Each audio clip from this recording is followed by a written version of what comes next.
어제 대충 그 불지견에 대해서 이야기를 했습니다. 부처님의 지혜로 보는 것. 그러니까 여여하게 본다. 있는 그대로 본다. 있는 그대로 본다는 게 그것이 간단하게 그저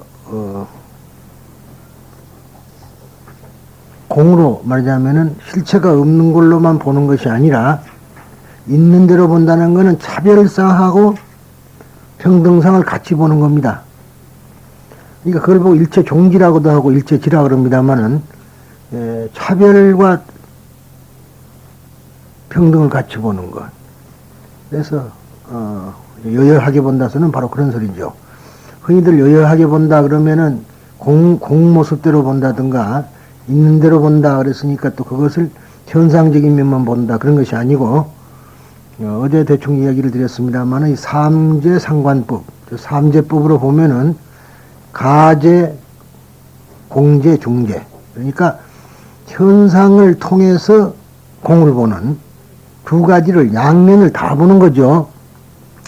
쌍자 쌍조라 하는 말이 바로 양면을 다 가리면은 양면을 다 볼 수 있다.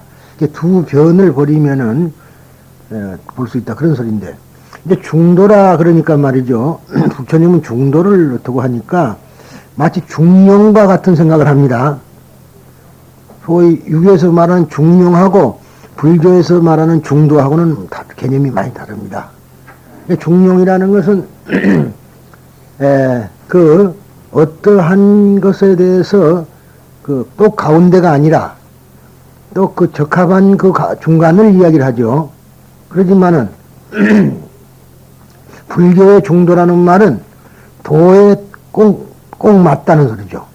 이 중자가 가운데 중자입니다만은 이 가운데 중자가 아니고 꼭 맞을 중입니다. 꼭 맞는다. 들어맞는다. 그래서 우리가 이제 이 화살이 가서 딱 들어맞으면 중 그러거든요.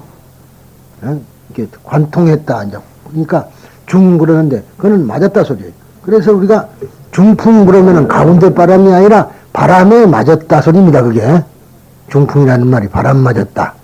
그래서 가운데 중자를 그냥 중으로 보는. 그러니까 꼭 들어맞는 것은 무엇이냐 하면은 평등상과 차별상을 같이 본다. 평등상이라는 것은 공으로 보는 것이고 차별상이라는 것은 현상적으로 보는 것이다. 그런데 그것을 한쪽으로만 보는 것이 아니고 꼭 현상을 통해서만이 보는 것을 우리가 중도라 그런다 이 말이죠. 이게 그 말은 바로 양변을 버린다 소리예요. 양변을 버린다. 부처님께서는 고행을 하셨지만 결과적으로 당신께서 하신 말씀은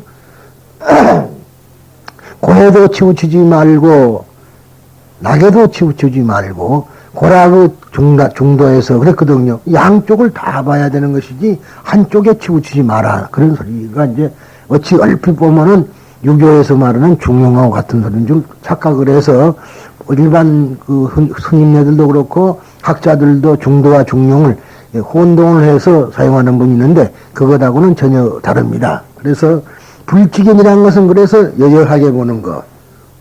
그러니까 그런 것을 말하는 거죠. 그러니까 인생살이를 바르게 바라보는 즉 정견, 바른 견해, 법을 아는데 눈을 뜨게 되는 것을 이제 우리가 불견이라 그런다. 부처님의 견해라 그런다. 그러죠. 그런데 그런 그 이야기는 지난 어제 대충의 마무리를 짓고요. 그러면은 49페이지에 5천인이 자리에서 일어나 물러가다 그랬습니다. 그러니까 이제 이 사리불이 진실을 설해 주소서, 진실을 설하소서 하고 이제 3번씩이나 간청하시자 부처님께서는 그렇다면 이제부터 진실을 설하겠다 이렇게 이제 말씀을 하십니다. 그러자 그 말이 끝나자마자 그 자리에 있던 5천의 비구 비구니 우바세 우바이가 자리에서 일어나 부처님께 절하고 떠나갔다. 더 나갔다고 됐습니다만 이건 떠나갔답니다. 이것을 5천 기거, 5천이 일어서서 갔다. 기거라고도 하면 앞에서 말한 바와 같다. 이 광경을 보신 부처님께서는 이 떠나가는 사람들을 말리지 않으시고 가지 말라고 그러지 않으시고 가만히 묵묵히 쳐다보십니다. 그리고 그대로 두라고 하시며 하시는 말씀이 이들은 나무의 장가지나 잎새 같은 존재들이고, 근데 원래가 이제 조강이라 그랬습니다. 조강. 그런데 옛날에 그 서울 시내도 보면 조강사려 그렇죠. 이제 찌꺼기. 이제 그런 얘기입니다만은 지업이 아니다 그랬어요. 그래서 돌아가신 이들은 가지나 같은 존재들이고, 여기 있는 사람들은, 여기 남아있는 사람들은 곧고 진실한 사람들이다. 즉 정실이다. 그래, 정실.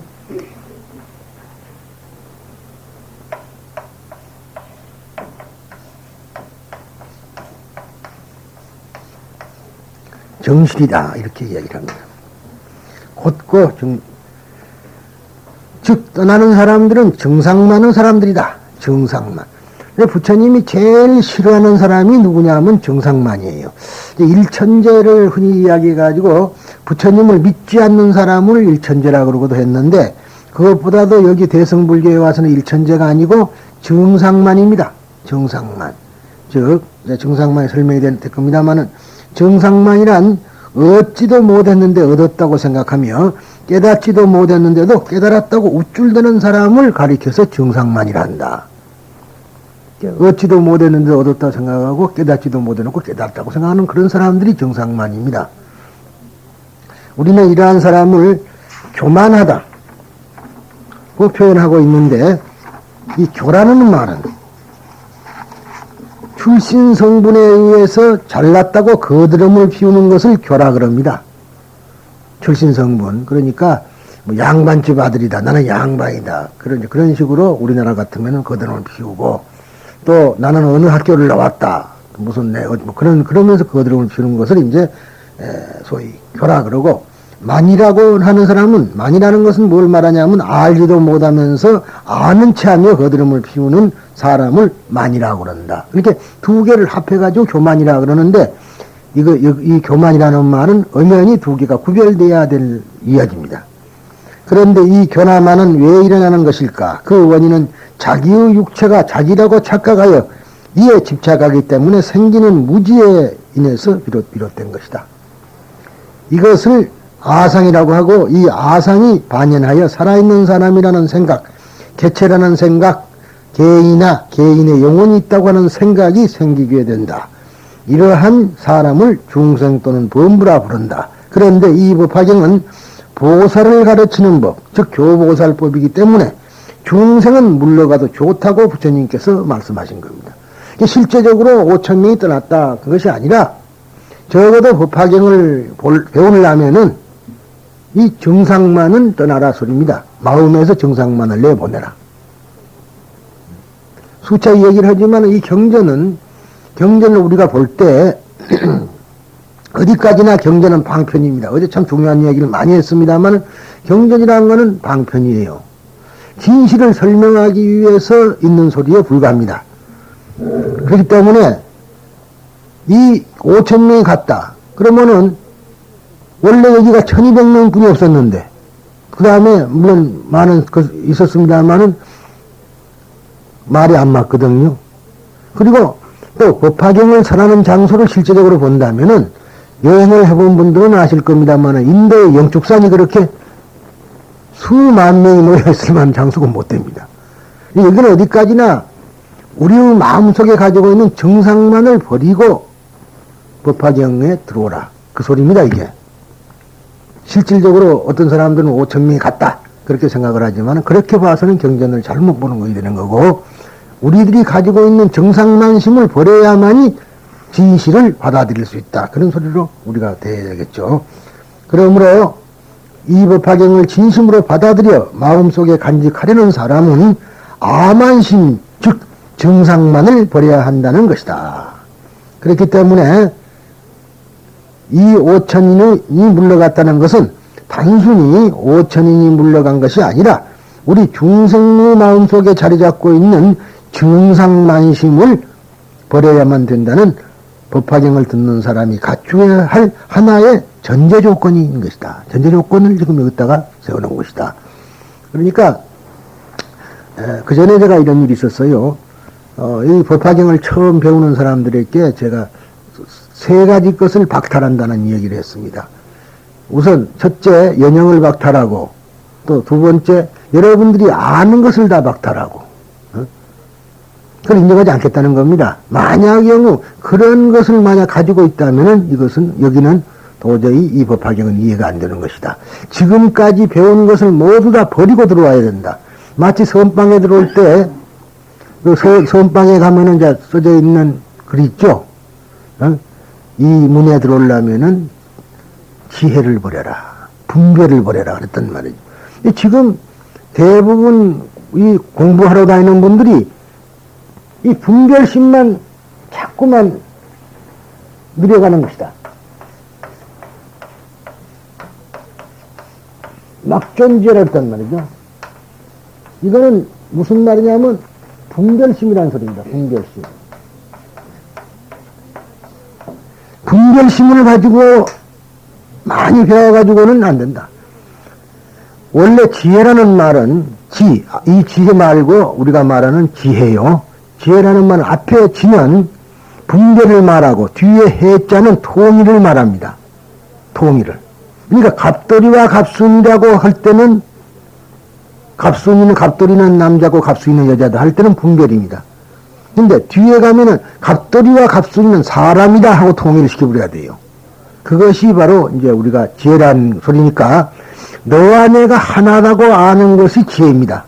그게 반야라 어머니 반야의 공이다. 반야다. 그렇게 되죠. 그래서 우리들은 이러한 이 분별심을 가지고는 이 법화경에 들어올 수가 없다. 그렇게 이야기를 종종 많이 했습니다. 사실이 지금도 그 마음에는 제가 틀림없습니다만은 그래서 그 다음에 제가 말씀드리고 싶은 거는 모든 경전은 일단론법으로 읽어라 하는 것을 제가 말씀드리고 싶습니다. 앞서 5천인이 되고 하는 것을 보신 부처님께서 샤리푸트라에게 말씀하신 것이 바로 일대사인연이다. 잘 알겠지만 석종께서 이 세상에 태어난 하나의 큰 목적, 즉 이유를 한마디로 말한다면 미혹한 사람을 구제하기 위해서라는 것이 된다. 중생이 가지고 있는 소위 청정심을 자기가 감추고 있는 소위 열애장이죠. 그것을 열어서 그것을 얻어서 부릴 수 있도록 하기 위해서가 이제 말하자면은 개불직견입니다. 그 다음에 시가 있단 말이에요. 그러니까 개시호의 뿌립니다만은 욕시 중생, 즉 그것을 중생들에게 보여주기 위해서 왔다. 또 그 다음에 이제 오불직견, 부처님의 직견을 깨닫게 하기 위해서 중생이 자기에게도 불성이 있다는 걸 깨닫게 하기 위해서 왔다. 마지막에 가서는 그로 인해서 입불직견도고, 즉 부처님의 길에 깨달음에 들어오게 하기 위해서 이 세상에 왔다는 일대사인연, 소위 네 가지 목적, 네 가지를 들고 있습니다. 그래서 우리 인간들은 흔히들 세상에 나온 목적을 전혀 모르고 산다 이 말이지. 내가 왜 세상에 나왔느냐? 우리가 그렇잖아요. 뭐 세상에 있는 여기 미물도 꼭 나와야 될 것이 나왔고 있어야 돼, 존재해야 될 것이 존재합니다. 우리들에게는 다 해롭다고 보지만은 그렇지 않고 서로가 먹이사슬이 돼가지고 존재할 것만 존재합니다. 자연 생태계가 파괴되면은 우리 인간도 못 삽니다. 그래서 존재할 것들이 다 존재한다 이 말이야. 그러니까 다 존재성이 있대요. 어떠한 목적에서 다 온 건데 중생은 자기가 왜 왔느냐 하는 그 목적을 모른다는 얘기야. 그래서 너가 누구냐? 너가 누구냐? 즉 이것이 무엇고 하게 된 것이 그거라는 말이죠. 그러니까 내가 있으면 목적이 무엇이냐 하면은 바로 이런 뜻입니다. 여기서는 경전에서는 부처님만이 계시호흡을 한 것처럼 되어 있습니다만은 그 경전을 우리가 그것을 그대로 받아들이는 것이 아니라 어디까지나 그것을 자기 위에다가 놓고 볼 수 있어야만이 된다는 뜻입니다, 이게. 그래서, 그렇다면은 우리들은 왜 개나 고양이로 태어나지 않고 무엇 때문에 사람으로 태어나 배우기도 하고 일하기도 하는 것일까? 자기 자신의 일대사 인연을 골똘히 생각해 보아야 하지 않겠는가? 법화경 스승이셨던 해선 큰스님, 즉 한국불교 법화종 창종주께서는 경은 몸으로 읽어야 한다. 이걸 신독이라고도 하고 색독이라고도 일본 사람은 말합니다. 색독. 하고 항상 말씀하셨다. 즉 경전을 읽을 때에는 일단 문법으로 읽어야만 하고 절대로 상대 문법으로 읽어서는 안 된다는 것이다. 경전을 읽을 때 경전과 내가 하나가 되어야만 하는데 대부분의 경우 경전의 말씀은 부처님의 이야기이며 자신과는 아무런 관계가 없으므로 부처님은 부처님 나는 나 하고 상대적으로 생각하지만 그렇게 해서는 안 된다고 경전의 마음이 바로 안 되고 경전의 마음이 바로 내 마음이 되어야 한다. 다시 말해서 경전 중에 아바로키테스바라 즉 관세음보살이 나오면은 즉시 내가 바로 관음이 되어야 한다. 그런데 저 이야기는 아바로키테스바라의 이야기이며 나의 이야기가 아니라 또 생각한다면은 경전은 천만 번 읽는다 해도 소용이 없다는 말이다. 정말 꼭 가슴에 새겨두어야 할 말이다. 그랬는데 네, 이렇게 어제도 그 수차 이야기를 했습니다만은 대부분 사람들은 관세음보살이 따로 있는 줄 알아요. 부르면 오는 줄 알아. 그러니까 관세음보살을 관음정금에 수만 번 하고 수십 년을 소용이 없는 그게. 자기 속에 관세음보살을 불러일으켜야 된다는 말이죠. 자기가 관음이 돼야 되는 거지. 관세음보살이 따로 있다고 본다면 절대 안 됩니다. 그렇기 때문에 몇 년을 절에 다녀봐도 소용이 없는 겁니다. 그게. 어제도 그런 이야기를 했습니다만은 연결되니까 하는 소리인데 일본의 그 유명한 그 옛날에 소학교에는 모두가 그런 것이 있었습니다. 그런데 니노미야 손토쿠라고도 하고 어렸을 때 아명은 긴지로라는 사람의 그 말하자면 동상이 흔히들 많이 있었습니다. 웬만한 소학교에는. 그런데 그 사람의 이야기인데 그 사람은 우리 그 학생들에게 말하자면 인생의 표본이었었어요. 아주 효도를 하고 형제간에 우애하고 세상 사람을 위해서 상당한 일을 많이 했습니다. 그런데 이제 그 나중에는 거룩한 이름이 거룩하다 해가지고 거룩할 존자에다가 걸떡자를 써서 존덕이라고 했습니다만 어렸을 때는 금차랑이라 김지로. 그런데 그 사람은 그 주로 동상이 무엇이 있느냐 하면은 지게지고 가는 모습을 지게지고 가면서 책 보는 모습을 해놨습니다. 근데 왜 내가 그런 얘기를 하냐면 그 사람이 8살 먹었을 때 그때 일본에는 이제 훈독이라는 게 있었어요. 우리나라도 진즉 이것이 훈독이 됐으면은 불교가 이렇게는 되질 않았을 것이다 말이에요. 세종대왕 그러니까 세조대왕 때 법화경이라든가 또 금강경 또 능현경 원각경 아미타경 이 경전 5개가 강경도감을 통해서 번역이 됐었습니다. 아시다시피. 근데 이것은 언문이라 그래가지고 읽질 않았거든요. 근데 일본은 그것이 아니라 진즉부터 훈독을 했던 겁니다. 근데 이제 그때만 해도 일본에는 그 지나가는 나그네 스님들이 있었는데 나그네 스님들이 절에서 자지 않고 속가에서 지나다가 마을에서 자고 가는 경우가 있었어요. 근데 마치 그때 이 나그네 스님이 거기를 들렸던 겁니다. 그 주무시고 나서 아침에 독경을 했는데 이 관세음보살 보문품을 읽었다 이 말이에요. 근데 8살 먹은 그 니노미야 김지로가 하는 말이 그걸 듣고 한문에서 몰랐죠. 훈독을 했기 때문에 듣고 하는 말이 아하 저 말은 결국 내가 관세음이 되라는 이야기입니다. 그랬단 말이죠. 그런 8살 먹은애도 그런 마음을 가질 수 있었다는 건데 결국은 우리나라 사람들은 경전을 보고 그냥 저는 경전의 말씀, 부처님의 말씀은 이랬다 그 소리는 잘하는데 실질적으로 그것이 자기의 말인 줄 자기 가슴 속에 새겨서 자기가 거의 돼야 된다는 것은 전혀 생각을 못해서 문제가 있다.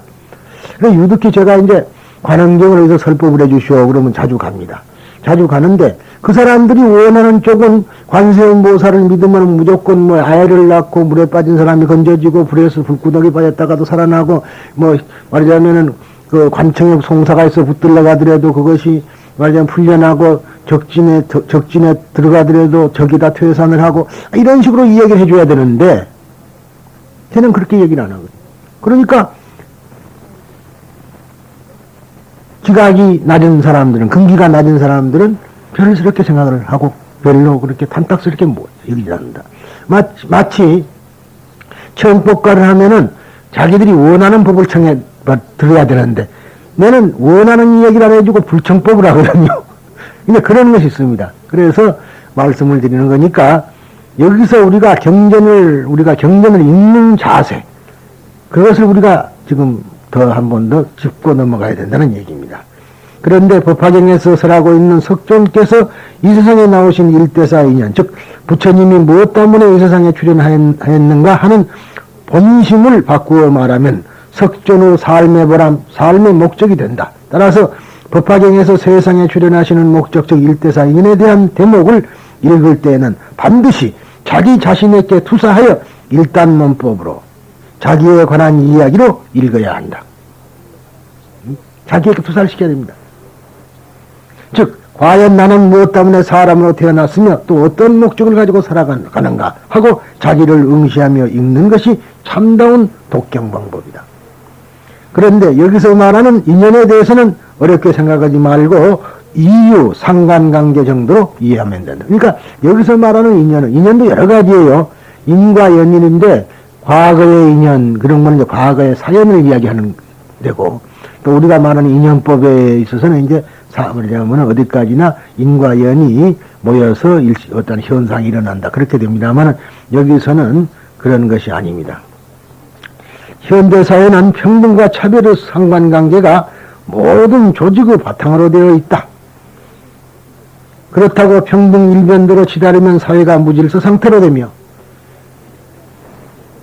여러분 공산주의도 평등을 표방했지만은 그러나 그 사회에도 오히려 더 심한 차별이 있지 않습니까? 당원이라면 무조건 잘 살고 다 그런 거죠. 근데 원래 저는 그런 책을 많이 안 읽어봤습니다만은 막스의 자본론, 그래 보면은 참 이 세상이 그렇게 아름다울 수가 없어요. 궁극적으로. 그러니까 그렇게 모든 것이 다 평등하게 사라지면 좋지만 그거는 현상적으로 불가능한 거거든요. 그래서 이제 레닌이라는 사람이 그것을 구체화해갖고 혁명을 일으킨 것이 소련 공산당 이제 혁명이라고 우리가 보는데, 사실상 어디까지나 이것은 당위의 문제입니다. 당위. 존재의 문제가 아니고 당위의 문제입니다. 즉, 그걸 보고 이제 독일을 말하는 자인이라 그럽니다만은 자인의 이론이 아니고 이거는 졸렌의 문제라 이 말이에요. 당위의 문제입니다. 그리 해야 할 것이지 그렇다는 건 아니에요. 평등해야 할 것이지 평등하다는 건 아닙니다. 현상적으로는. 그러니까 하나의 어디까지나 우리가 그것을 평등하다고 하지만은 그거는 당연히 평등해야 하다는 의미지 평등하다고 그 존재 자체를 이야기하는 건 아닙니다. 또 반대로 차별적인 감정이 강해지면 배타적으로 흐르고 만다. 우리들은 이러한 상태를 가리켜 삐거덕거린다고 말하는데, 이 삐거덕거리는 것을 불교에서는 아타피자견이라 하며, 나와 남, 그것과 이것의 대립 차별을 일컬어서 이렇게 말한다. 그러니까 나와 나로 보고 남으로 보고 또 이것과 저것으로 보는 그러한 것을 일컬어서 우리가 아타피자견이라고 합니다. 즉 가로와 세로의 관계가 잘 조화되지 않으면 삐거덕거리는데, 이러한 사정은 가정이나 사회의 인간관계에서 흔히 찾아볼 수 있다. 근데 이제 우리가 삐거덕거린다 그러면 이 문짝 같은 것이 말이죠. 서로가 안 맞는다는 얘기 아니겠어요?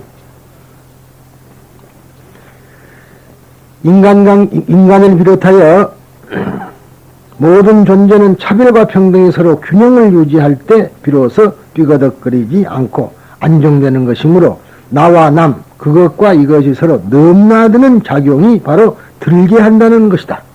넘나든다 이 말이에요. 이게 나 속에 너가 있고 너 속에 나가 있답니다. 어디까지나. 우리들은 그게 참 힘든 이야기예요. 도저히 이해가 안 되는 게 아니라 그 말았다 하더라도 그것을 실천하기가 힘든 거죠. 나 속에 너가 있고 너 속에 나가 있다.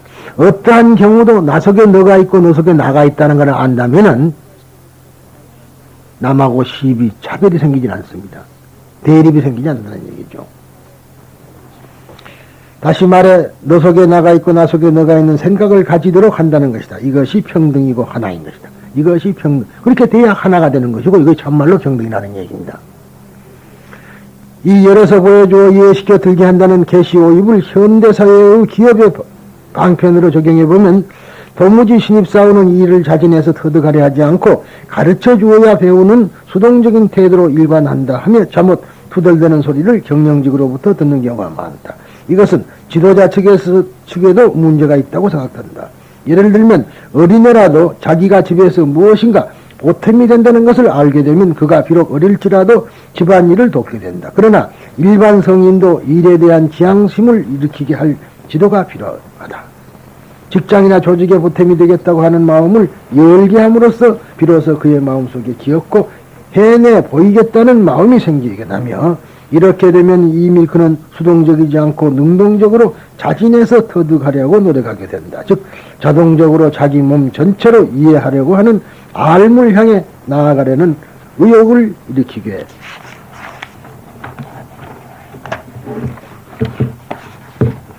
된다.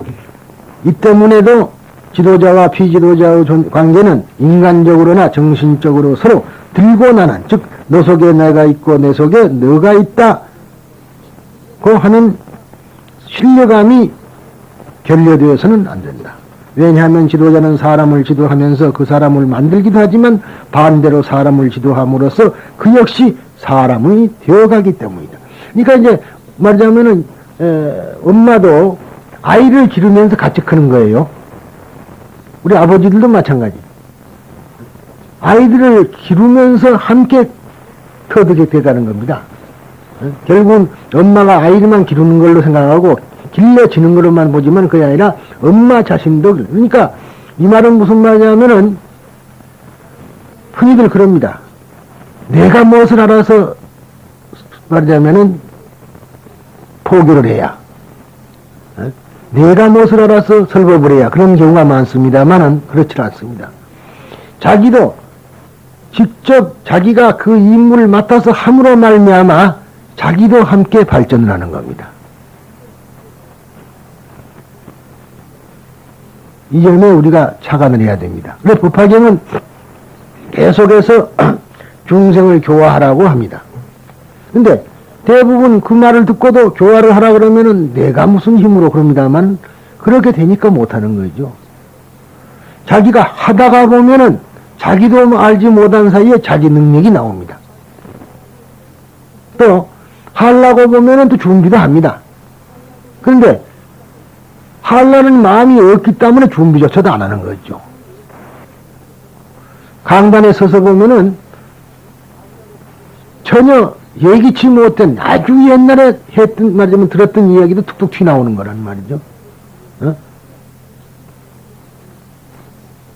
그런데 우리들은 그렇지 않고 꼭 다 배우고 나서 무엇을 하려한다고요. 왜냐하면 그것이 바로 상구벌이 한 연후에 하와 중생한다는 못된 사상이라 소리죠. 내가 하와 중생을 하다가 보면은 자기가 깨닫게 되니까 상구벌이를 하는 결과가 나오는 겁니다.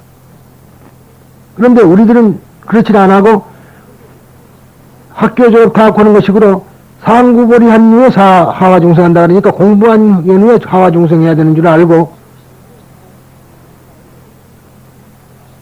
일반적으로 그런 생각을 하기 때문에 상구벌이가 안 되는 겁니다. 대부분 다 그래요. 그래서 물론 필요합니다만 참선이나 해가지고 많이 공부한 후에 그러고 나서 해야겠다. 그렇게 해서는 평생에도 못하는 겁니다. 하다가 보면은 자기 자신이 향상되는 거다. 그런 얘기입니다. 지도자가 지도를 하는 가운데 자기 완성도 되는 것이라는 뜻이 되겠습니다. 이것은, 이 점은 우리가 잘 항시 가슴속에 새기면서 우리가 살아가야지 성부를 하든가 뭘 하든가 하지요. 그렇지 않고 공부 다 하는 년에 늙어서 꼬나 빠져가지고 어떻게 중생을 교화합니까? 이미 틀려버렸습니다. 그러니까 우리가 이 험한 사회에서 백년아처럼 살면서 중생들을 교화하다 보면은 자기 인격도 차츰차츰 향상되고 성불로 가는 길이 된다. 그런 뜻이 되겠습니다. 그래서 제가 하는 말이 중국말이다, 중국말. 그러니까 뒤에 오는 말이 앞에 오고 앞에 오는 말이 뒤에 오는 것이 중국말 형태니까 그것을 우리나라에서는 하와 중생하고 하면은 상급으로 된다. 이렇게 말해야 된다.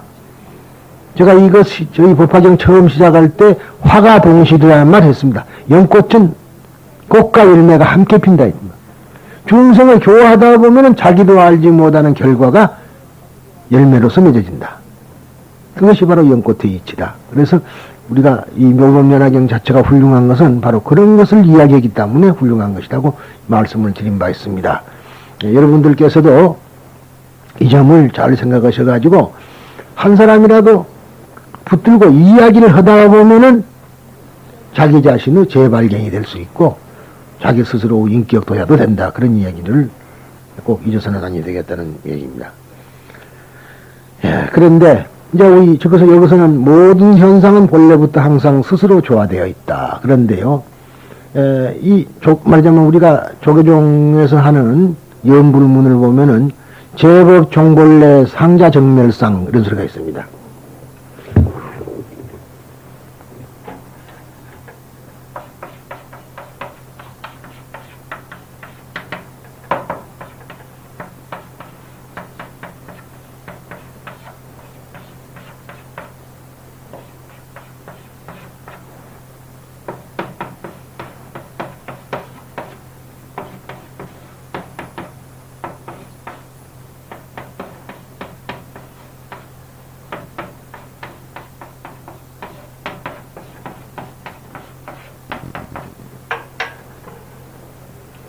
이 규절은 법화경에서도 유명한 규절. 이 법화경에 있는 글을 그 연불문에다가 해놨습니다.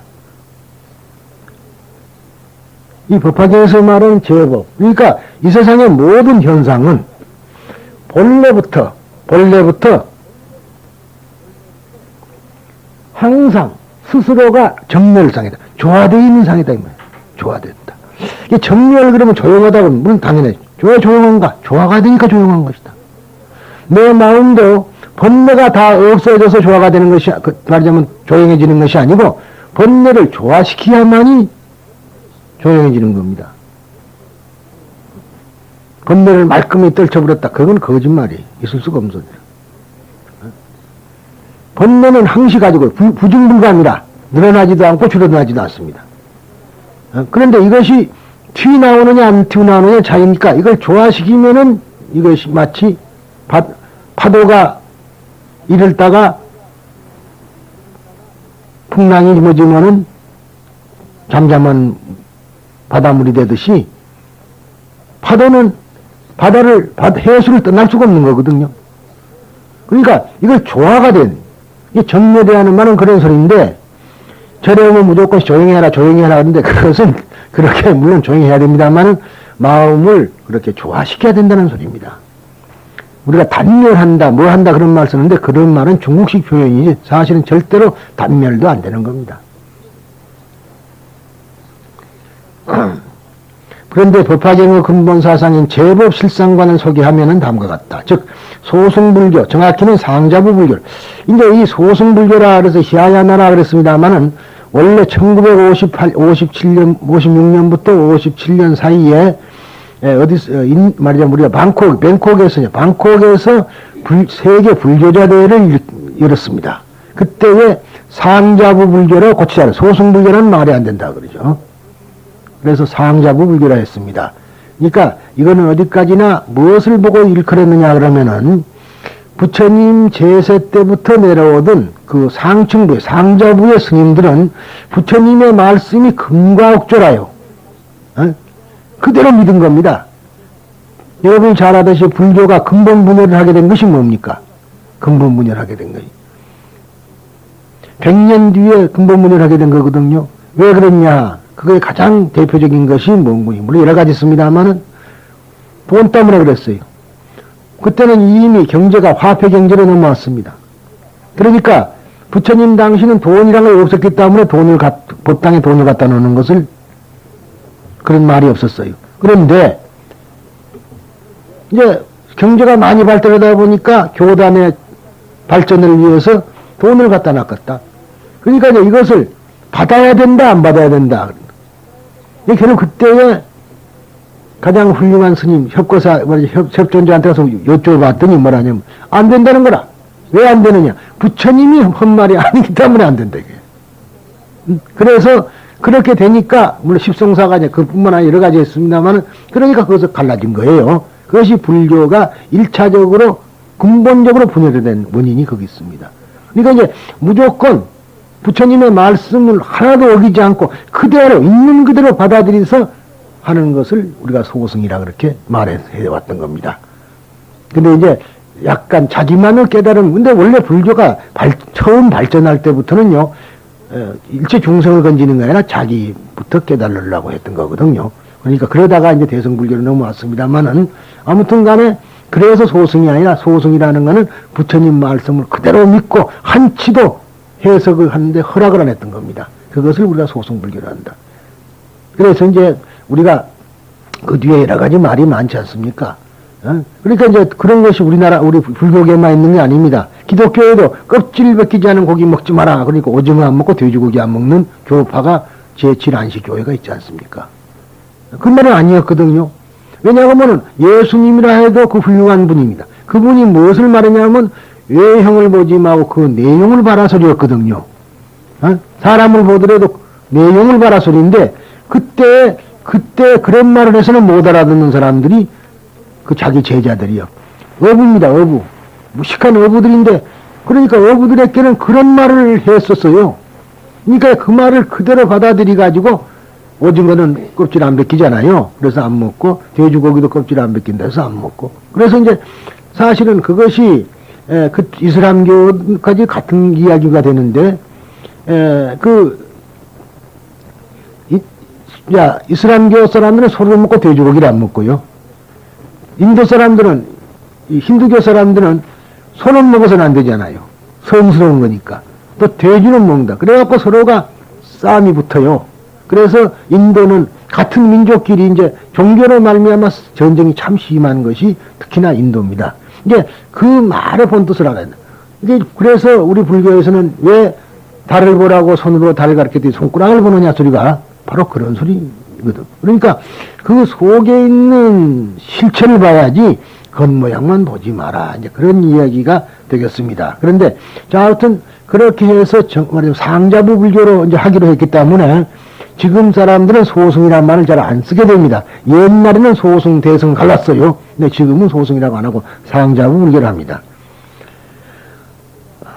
즉 소승불교라 하면은 어쩐지 품격이 떨어지는 느낌이 있으나 실은 불교 사상의 원줄기면은 틀림없다. 원줄기가 소승이었거든요. 성문영각 보살에 대한 삼승의 가르침은 상자부 불교의 주된 교리이며 중요한 실천이었다. 법화경은 그러한 가치를 인정하면서 삼승의 가르침을 일승법으로 총합 통일한다 이 말이에요. 어떤 사람들은 일승법이라는 건 묘법이라 해가지고 통일을 한다 그럽니다만은 맨 묘법이라는 말이나 일승법은 또 마찬가지예요. 묘한 법이다. 묘하죠.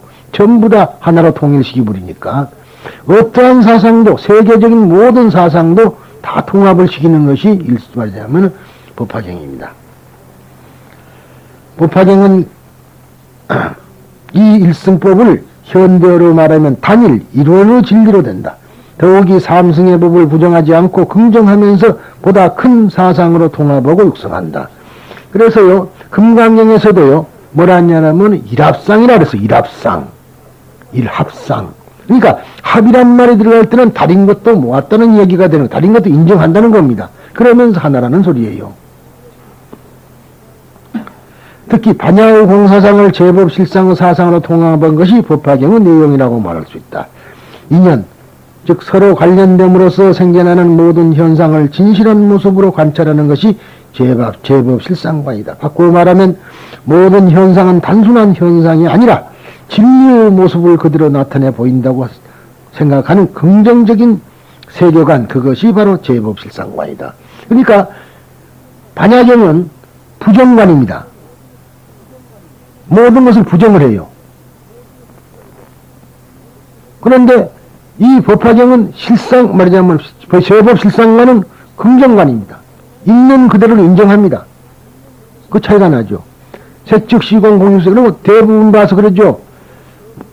금강경은 말이죠. 주로 그것이 아니기 때문에 그것이다. 그러죠.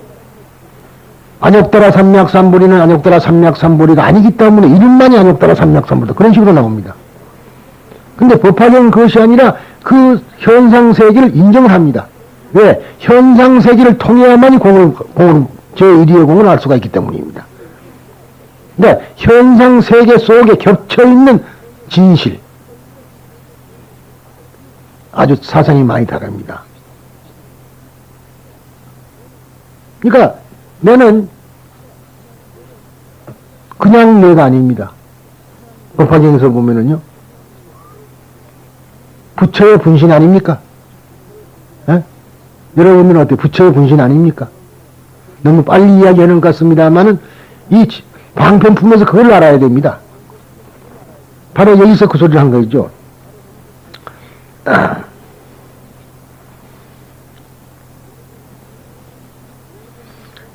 즉 모든 현상을 진실한 모습으로 관찰하는 것이 제법 실상관이다. 바꾸어 말하면 모든 현상은 단순한 현상이 아니라 진리의 모습을 그대로 나타내 보인다고 생각하는 긍정적 세계관, 그것이 바로 제법 실상이라고 합니다.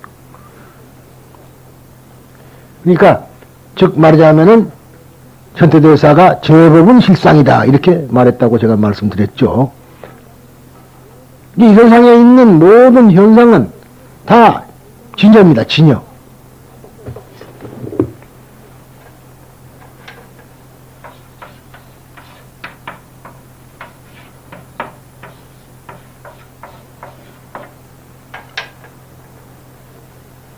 세상 사람들은 흔히 진여를 말이죠. 녹음이 이상하게 돼서 진여를 진실 자체를 진여라고 하는데 진실 같으면 진실이지 왜 진여가 되겠어요?